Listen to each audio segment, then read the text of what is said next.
सर्वांना नमस्कार. माझे नाव टिया रवीश रवींद्र गवई. मी अध्यापन करीत असलेल्या शाळेचे नाव आहे जिल्हा परिषद प्राथमिक शाळा तांदळी तर्फे तुलंगा, केंद्र वाडेगाव, पंचायत समिती बाळापूर, जिल्हा परिषद अकोला. शाळेचा विद्यास क्रमांक आहे 27050308 आज जो घटक आपण अभ्यासणार आहोत त्या घटकाचे शीर्षक आहे विस्तारित रूपावरून संख्या तयार करणे.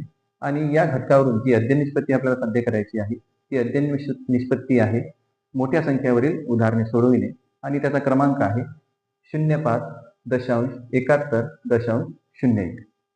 आता बघा, विस्तारित रूपावरून संख्या तयार करणे या पद्धतीचे प्रश्न प्रामुख्याने शिष्यवृत्ती परीक्षा, नवोदय परीक्षा यासारख्या स्पर्धा परीक्षेमध्ये विचारले जातात. तर ती कशा प्रकारची असतात उदाहरणे, त्याचं एक उदाहरण बघूया आपण.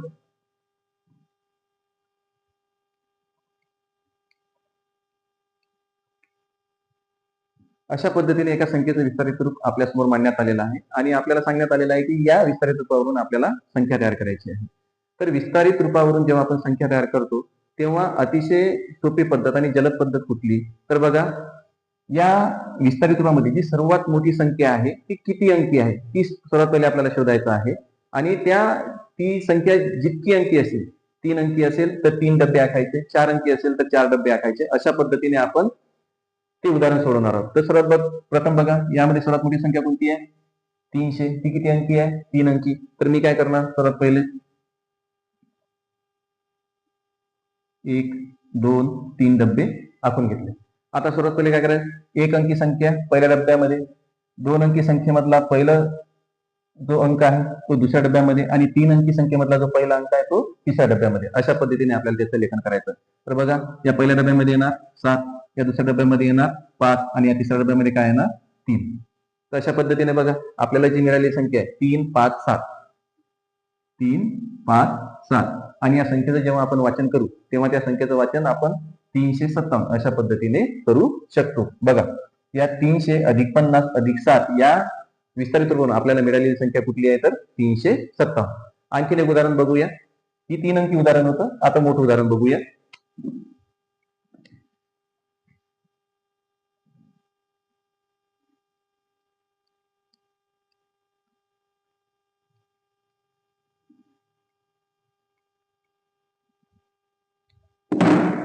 हे एका संख्येचं विस्तारित रूप आपल्या समोर मांडण्यात आलेलं आहे.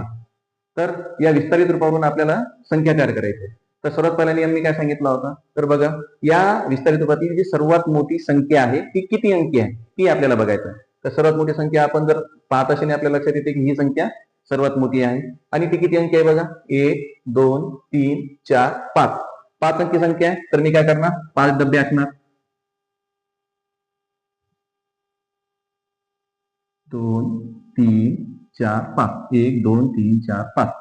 आता काय करणार मी, बघा, 1 अंकी संख्या पहिल्या डब्यात, 2 अंकी संख्येमधला पहिला क्रमांक दुसऱ्या डब्यात, अशा पद्धतीने मी लिहित आणणार. तर इथं मी काय लिहिणार, 1 अंकी संख्या पहिल्या डब्यात 1 लिहिला, 2 अंकी संख्येमधला पहिला क्रमांक इथे लिहिला, 3 अंकी संख्येमधला पहिला क्रमांक बघा 5 इथे लिहिला. 4 अंकी संख्या आहे का आपल्याकडे? नाही, सोडून द्या.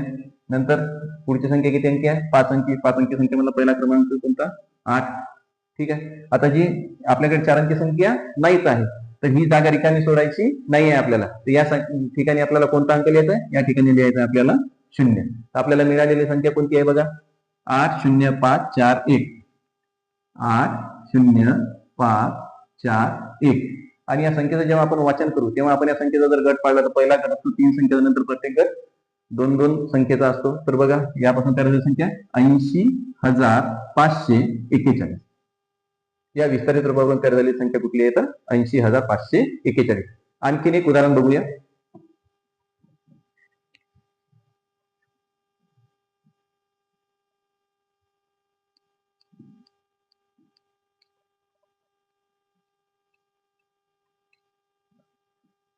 हे एका संख्येचं विस्तारित रूप आपल्याला देण्यात आलेलं आहे. या विस्तारित रूपावरून आपल्याला संख्या तयार करण्यास सांगितलेली आहे. तर आपण काय करायचं, पहिला नियम काय, या विस्तारित रूपामधील जी सर्वात मोठी संख्या आहे त्याच्यातील अंक मोजायचे आहे. सर्वात मोठी संख्या आपल्याला दिसत आहे ही आहे. अंक मोजा, 1, 2, 3, 4, 5, 6, 7. 7 अंक आहेत तर मी 7 डबे आखतो. 1, 2, 3, 4, 5, 6 आणि 7. काय करणार मी, एक अंकी संख्या पहिल्या डब्यात, दोन अंकी संख्या दुसऱ्या डब्यात, अशा पद्धतीने लिहिताना एक अंकी संख्या लिहितो मी. दोन अंकी संख्या आहे का माझ्याकडे, नाही, तो डब्बा रिकामा. तीन अंकी संख्या आहे. चार अंकी आहे का, नाही. पाच अंकी आहे का, नाही. सहा अंकी नाही. डायरेक्ट किती अंकी आहे, सात अंकी. सात अंकी संख्या मी इथे लिहून टाकतो. नंतर काय, उरलेले जे डब्बे आहेत ते रिकामी नाही ठेवता, प्रत्येक डब्यामध्ये काय कोणता अंक लिहायचा मला, शून्य. अशा पद्धतीने मला मिळालेली संख्या कुठली, तर मी लिहितो 7 0 0 0 0 0 0 3 0 आणि 1. आणि या संख्येचं जेव्हा मी वाचन करतो त्यावेळेस मी काय करतो, पहिला गट 3 संख्येचा, त्यानंतर प्रत्येक गट 2 2 संख्येचा. तर पहिला गट 3 संख्येचा, नंतर पुढचा गट 2 संख्येचा. तर या विस्तारित रूपावरून तयार झालेली जी संख्या आहे ती संख्या आहे 70,03,01. अशा पद्धतीने विस्तारित रूपावरून संख्या तयार करणे हा घटक आपण अभ्यासला. आपणा सर्वांचे धन्यवाद.